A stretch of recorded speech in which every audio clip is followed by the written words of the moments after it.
Hello, hello. Hope you guys are having a great Tuesday. Here we are, day number 2 into our devotional leading up, these 7 days leading up to Easter Sunday. So we're going to jump right into it today, guys. We're going to be in Matthew, the book of Matthew, the 21st chapter. We're going to be, the scripture, the content is going to be verses 23 through 46 today. We're not going to cover all those verses reading those, but that is where we're going to lift our thoughts from today. So if you want to read all of those later on, feel free to do that. I'm going to give you a little context to all of it. We are going to start right here in verse 23. So this is what it says. Now when he came into the temple, the chief priests and the elders of the people confronted him and as he was teaching, and they said, "By what authority are you doing these things, and who have given you this authority?" But Jesus answered them and said to them, "I will also ask you one thing, which if you tell me, I likewise will tell you by what authority I do these things." Here's Jesus' question. The baptism of John, where was it from? From heaven or from man? And they reason among themselves, saying, "If we say from heaven, he will say to us, why then did you not believe him? But if we say from men, we fear the multitude. For all count John as a prophet." So they answered Jesus and they said, "We don't know." And he said to them, "Neither will I tell you by my authority I do these things." Then he hits them with 2 parables. And this is what the parables can be summed up like. The first parable, in my little Bible, it says the parable of the 2 sons. You may be familiar with that parable. That's where Jesus asks him and he says, if a father tells his 2 sons to go and do something, we're going to put it in our modern vernacular. You got 2 kids? And you say, "Hey, I need one of you to go take out the trash, and I need the other one to unload the dishwasher." And the one that says, that you say, "Go take out the trash," and they say, "No, I'm not going to do it." But then they leave, and they go take out the trash. Are they doing what they're supposed to?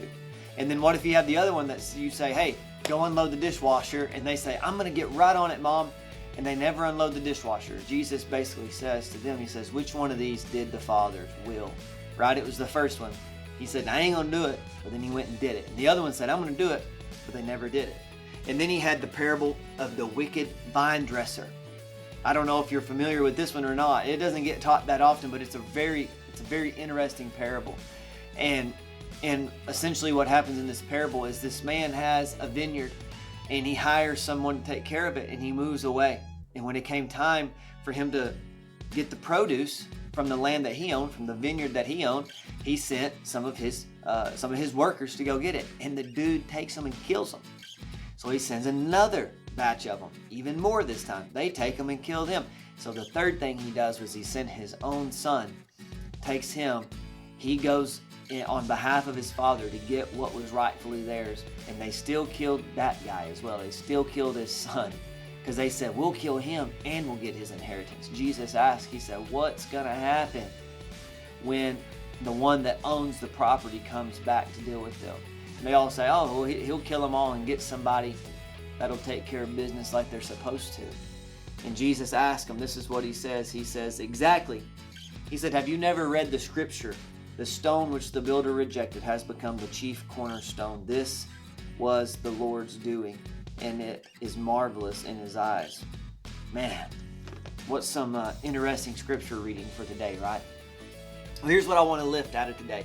Here's what I want to challenge us with today. Here's what I want to leave you with this thought. So here we see Jesus rebuking the Pharisees as they come to him and are asking him, "Hey man, who gave you this authority to be doing these things?" We saw him cleanse the temple, right? We saw, he rode into Jerusalem on a donkey triumphantly. All this stuff's going on. They're like, "Who's giving you this authority?" And they're mad at him and they want to kill him, but they can't because the people are receiving him, are loving him. And so here's what's going on there. Will we let unbelief, because here's the deal. We got to be honest with ourselves. Our flesh is very much like the Pharisees. So here's my question for you today. Will we let unbelief and the opinions of others control us? Will we let our unbelief, because at times we have unbelief, right? At times it's hard. And I know you're saying, "Oh, but if we're Christ followers, how can we still have unbelief?" There's times that we go, "Man, do we really believe that?" Right? It rubs us the wrong way, and we have to ask ourselves, where do we stand on this? See, many people have a misplaced fear of what's going on.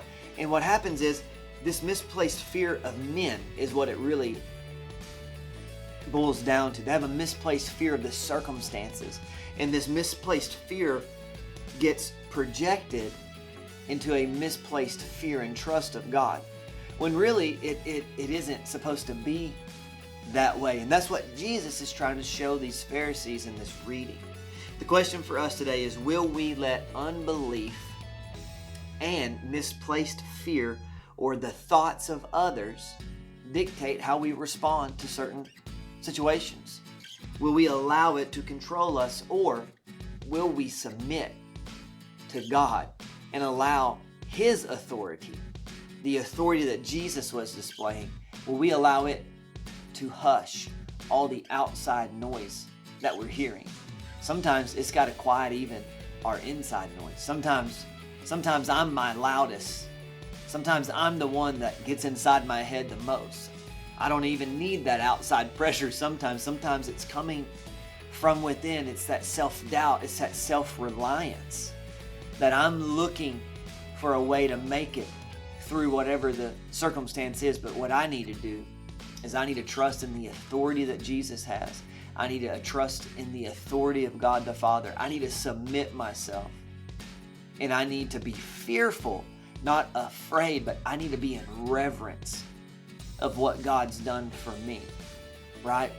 Man, that is an amazing thought right there in itself. So will we allow our unbelief, the outside noises, the fear of the what ifs, will we allow it to control us, or will we submit to God's authority in our life? That's the question for us today.